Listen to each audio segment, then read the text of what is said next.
Bab 1436. Setelah saling membahas dengan Wira, para sastrawan itu makin mengaguminya. Julian juga mulai mengagumi Wira dan makin merasa hanya orang berbakat seperti Wira ini yang pantas menjadi pasangannya. Pada hari kedua setelah mengikuti tes bakat, tema dari ujian tahap kedua juga diumumkan. Tema dari ujian tahap kedua harusnya sangat mudah bagimu. Kamu adalah murid Hasto, jadi kemampuan bela dirimu pasti sangat hebat juga. Saat mengumumkan tema dari ujian tahap kedua kepada Wira, Juna makin yakin dengan Wira. Hal itu membuat Wira tersenyum. Aku pasti akan berusaha sebaik mungkin dalam ujian bela diri ini, aku nggak akan mengecewakan Julian. Bagus. Juna merasa makin puas saat melihat penampilan Wira yang berada di depannya, sehingga dia tiba-tiba bertanya apakah Wira pernah memiliki tunangan. Wira nggak berani menipu. Aku sudah punya 3 istri di rumah dan status mereka semua setara, nggak ada perbedaan status siapa yang lebih tinggi atau rendah. Saat Wira mengatakan hal itu dengan tegas, Juna merasa agak terkejut. Sebenarnya, jika hal ini disembunyikan, tidak ada orang yang akan mengetahuinya juga. Wira bisa tetap tinggal di Sekte Langit dan menjadi menantunya, itu akan menjadi situasi yang sangat baik. Mengapa Wira harus langsung mengakuinya? Aku sangat senang kamu bisa berkata jujur kepadaku. Tapi, apa kamu sudah memberitahu Julian bahwa kamu punya 3 istri? Wira sangat unggul dalam segala bidang dan Juna juga sangat menyukainya. Namun, dia juga khawatir Julian akan ditindas setelah menikah kepada Wira. Julian sudah tahu dan pernah bertemu dengan ketiga istriku juga. Lagi pula, ketiga istriku juga mendukungku, jadi aku baru berani datang ke Sekte Langit. Wira tidak merendahkan ketiga istrinya, tetapi dia juga tidak ingin orang lain memiliki pandangan negatif kepada mereka. Juna menganggukkan kepalanya dan membiarkan Wira untuk pergi. Baru saja diumumkan tentang ujian bela diri, seseorang dari keluarga Ganim sudah datang. Di mana yang namanya Wira? Cepat suruh dia keluar untuk bertemu denganku. Apa dia nggak tahu dia harus menyambut kedatanganku? Orang itu berbicara dengan nada yang cukup angkuh, tetapi tidak jelas apakah dia masih akan tetap sombong setelah bertemu dengan Wira. Setelah mendapat laporan dari pelayan bahwa ada seseorang yang mencarinya di luar, Wira merasa heran karena dia tidak mengenal siapapun di sana. Dia berpikir apakah orang itu adalah para sastrawan semalam. Saat dia tiba di pintu, dia baru menyadari orang itu datang untuk menantangnya. Ada perlu apa mencariku? Kamu si Wira itu ya? Penampilanmu semalam di ujian memang sangat gemilang dan sedang menjadi perbincangan orang. Tapi, kamu jangan terlalu bangga, Julian nggak mungkin akan mengakuimu sebagai tunangannya. Pria berpakaian hijau di depan Wira ini memegang sebuah kipas lipat dan penampilannya terlihat sopan, tetapi Wira bisa merasakan energi yang luar biasa dari pria ini. Apa Julian akan mengakuiku atau enggak, itu adalah masalah nanti. Ada perlu apa sebenarnya kamu datang mencariku hari ini? Kalau nggak ada urusan, aku akan pergi. Setelah mengatakan itu, Wira berbalik dan hendak pergi. Melihat Wira begitu meremehkan dirinya, amarah Arham meledak, lalu menghalang di depan Wira. Kamu sudah nggak memberi hormat saat berhadapan denganku, sekarang malah ingin pergi begitu saja lagi. Kamu ini hanya orang dari dunia luar saja, apa hakmu untuk bertindak semena-mena di Sekte Langit? Setelah mengatakan itu, Arham tiba-tiba meninju ke arah Wira. Namun, Wira menghindar ke samping dan membuat Arham kehilangan keseimbangan. Saat hampir Arham terjatuh ke tanah, Wira segera menyelamatkannya. Bab 1437. Tuan muda, harap berhati-hati saat berjalan. Kalau terjadi sesuatu denganmu di kediaman kami, aku nggak bisa bertanggung jawab. Wira yang berbicara dengan nada sinis, membuat Arham merasa sangat tidak puas. Dia menepis tangan Wira dan berdiri.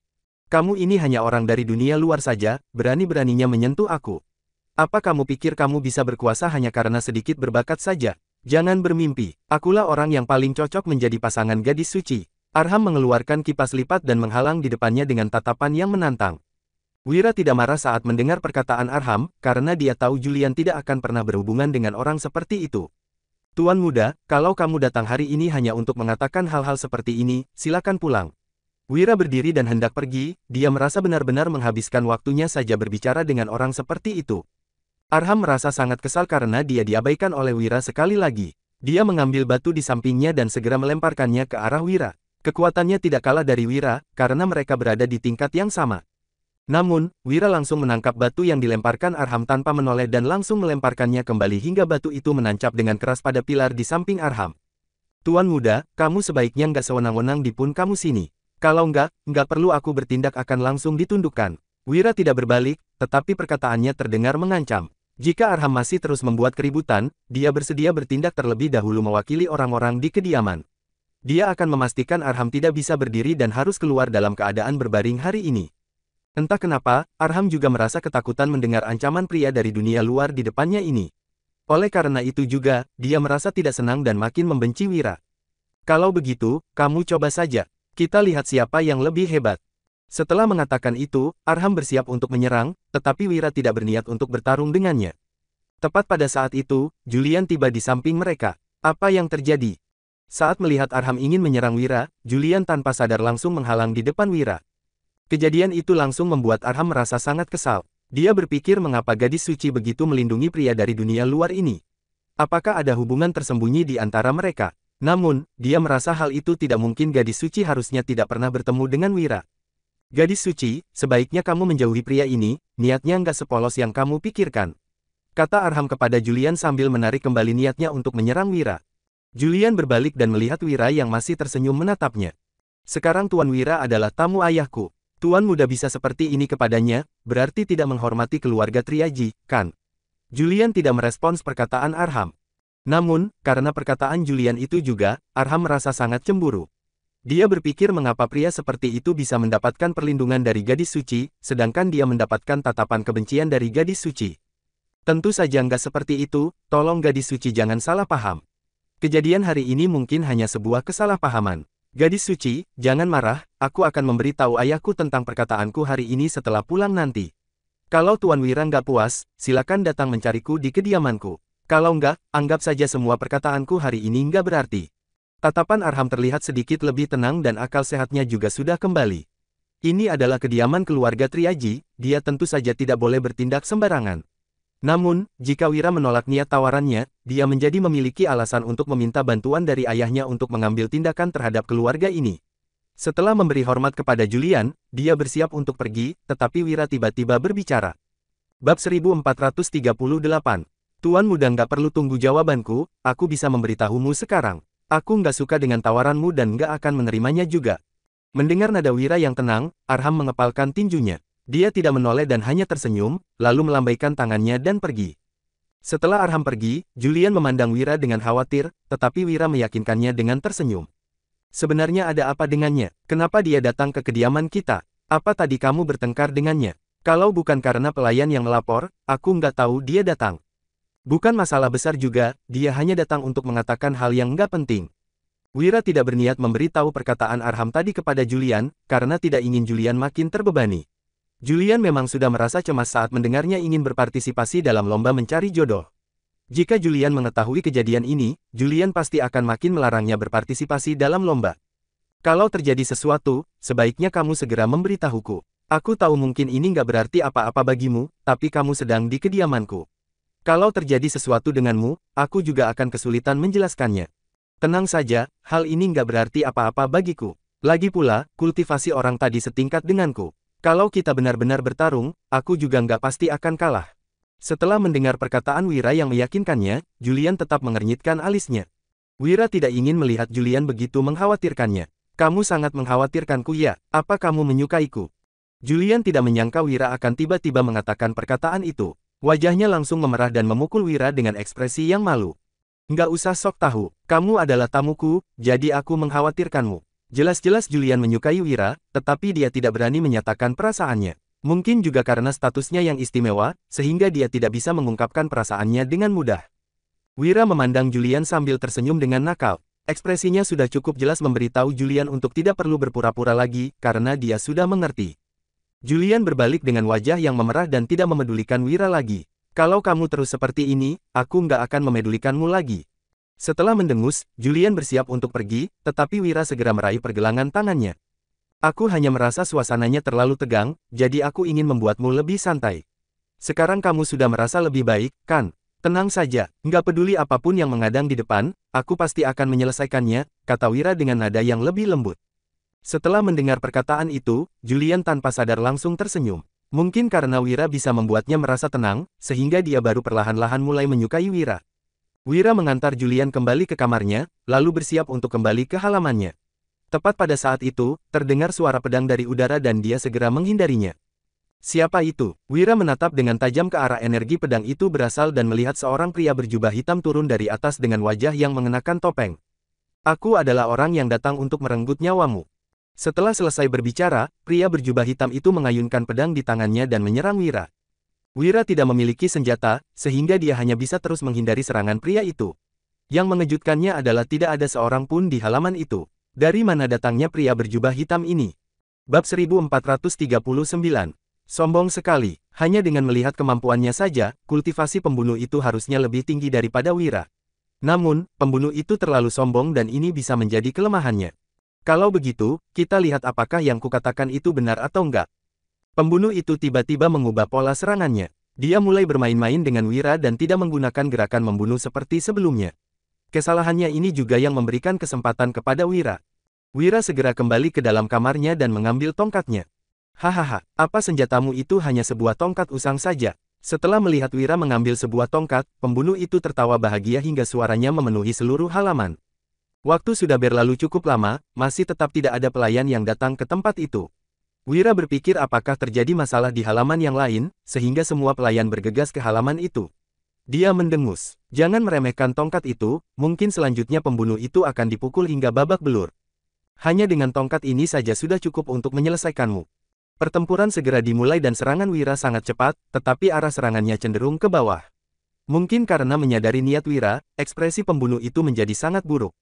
Tatapannya tiba-tiba menjadi tajam, lalu berbalik dan pedangnya langsung mengarah ke leher Wira. Namun, dia tidak buru-buru untuk memotong Wira. Wira membungkuk, lalu memiringkan tongkatnya dan langsung memukul ke dada pembunuh itu. Pembunuh itu tidak menyangka Wira akan begitu kuat dan teknik tongkatnya terlalu licik. Anak kecil, kamu cukup kuat juga, tapi hanya punya kekuatan saja nggak berguna.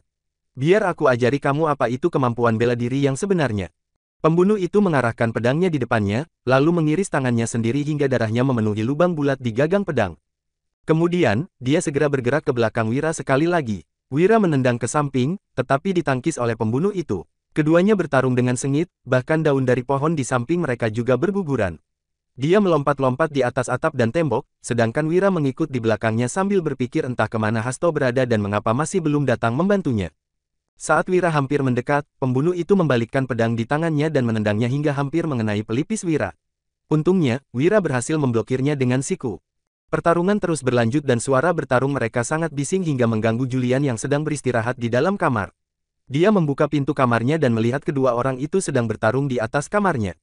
Matanya langsung membelalak, lalu dia segera meloncat ke atas kamarnya untuk membantu Wira. Tuan, kamu baik-baik saja, kan? Julian memegang senjata di tangannya dan berdiri di samping Wira. Sekarang menjadi 2 melawan 1 dan kultivasi Julian juga berada di atas pembunuh itu. Pembunuhnya tidak berani bertindak gegabah lagi dan hanya bisa mundur. Kemampuanmu juga nggak begitu tangguh ya. Kamu akhirnya harus bersembunyi di belakang seorang wanita juga. Hari ini aku akan melepaskanmu, tapi saat sayembara sudah dimulai, aku nggak akan berbelas kasihan lagi. Setelah mengatakan itu, pembunuh itu segera pergi dari kediaman keluarga Triaji. Bab 1440. Setelah memastikan pembunuh itu telah pergi, Julian baru datang ke sisi Wira. Melihat memar di pergelangan tangan Wira, tatapannya dipenuhi dengan kesedihan. Dia sudah mengatakan dia tidak ingin Wira terlibat dalam masalah ini. Semua ini salahku. Kalau bukan karena aku, kamu nggak akan terluka. Tuan, kalau nggak tahan, kamu pulang saja. Jangan pedulikan masalahku lagi. Saat mengatakan itu, mata Julian berlinang air mata. Dia tidak tega melihat nyawa Wira dalam bahaya karena dirinya dan dengan kemampuannya saat ini, dia juga tidak bisa melindungi Wira di Sekte Langit ini. Para kepala dari 8 keluarga besar itu juga akan mengirim pembunuh dari berbagai tempat untuk membunuh Wira.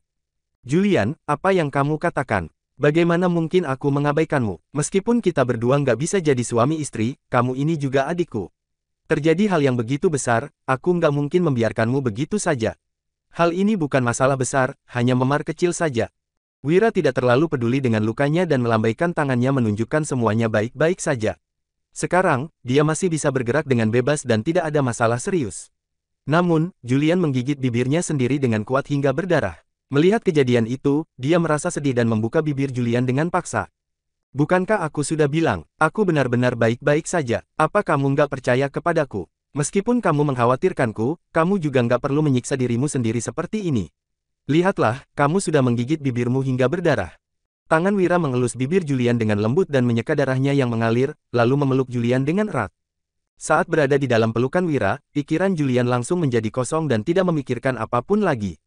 Tenang saja, aku pasti akan memenangkan sayembara ini, lalu menjadi tunanganmu secara terang-terangan. Aku nggak akan memberikanmu kepada siapapun dan nggak akan membiarkanmu menjadi barang dagangan mereka. Ya, keduanya saling berpelukan dengan erat di bawah sinar matahari, hingga tidak menyadari kedatangan Hasto. Setelah mendengar suara batuk yang ringan, mereka baru menyadari situasinya. Guru, Julian segera meloncat keluar dari pelukan Wira dan menundukkan kepalanya dengan malu. Sementara itu, ekspresi Hasto juga terlihat seolah-olah sudah memahami situasinya. Sudahlah, kalian berdua nggak perlu berpura-pura di depanku. Hanya saja kejadian hari ini memang agak aneh, kita harus membahasnya lebih rinci lagi setelah kembali nanti. Setelah menerima laporan dari pelayan bahwa terjadi masalah dengan Wira, Hasto baru pergi mencarinya. Namun setelah tiba, dia tidak menemukan sosok Wira dan baru menyadari itu adalah jebakan untuk memancingnya meninggalkan tempat ini. Wira dan Julian menganggukkan kepala, lalu pergi ke kediaman Hasto. Tempatku ini sangat aman, kalian boleh menceritakan semuanya dengan tenang. Bagaimana rupa orang berpakaian hitam yang datang membunuhmu saat itu? Apa ada ciri khasnya? Wira menganggukkan kepalanya, karena orang itu membalut dirinya dengan pakaian hitam dan wajahnya pun mengenakan topeng. Meskipun dia ingin mencari ciri khas dari pembunuh itu, dia juga tidak bisa menemukannya. Jika seperti itu, sepertinya hal ini hanya bisa dibiarkan begitu saja dan baru dibahas lagi setelah tiba di lokasi ujian tahap kedua. Setelah selesai membahas hal itu, tatapan Hasto terus mengelilingi kedua orang itu.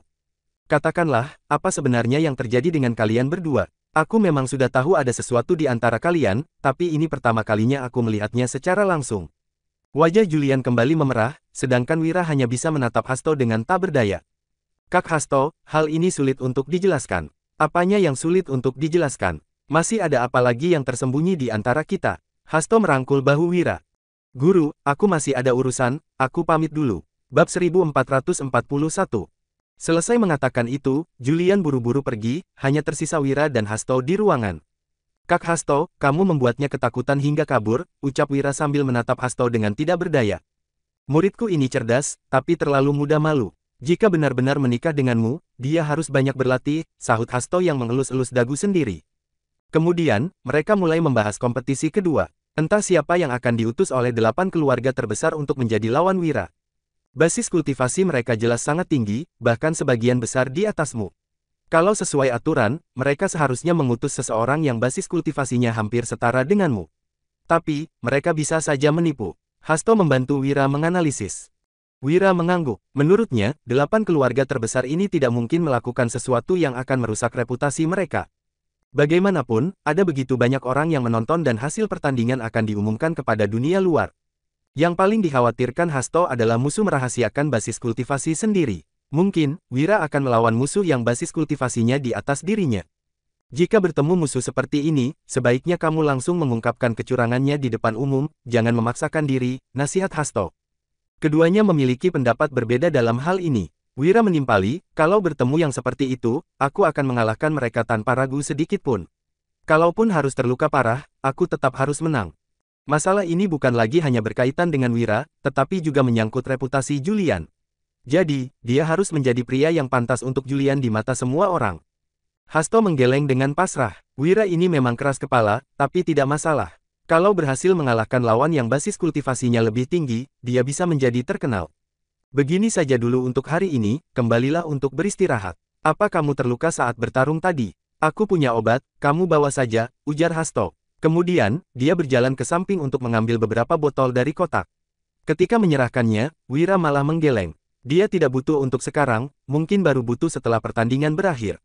Di sisi lain, setelah pembunuh itu kembali, dia melepaskan topengnya. Dia tidak lain adalah Arham yang datang untuk menantang barusan. Arham adalah putra bungsu keluarga Ganim.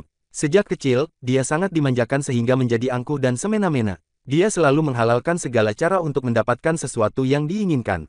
Arham mendengar Julian adalah wanita cantik yang berbakat. Dia juga mendengar tentang sayembara yang boleh diikuti oleh seluruh sekte langit. Arham pun langsung tertarik dan hendak mendapatkan Julian dengan kemampuan bela dirinya.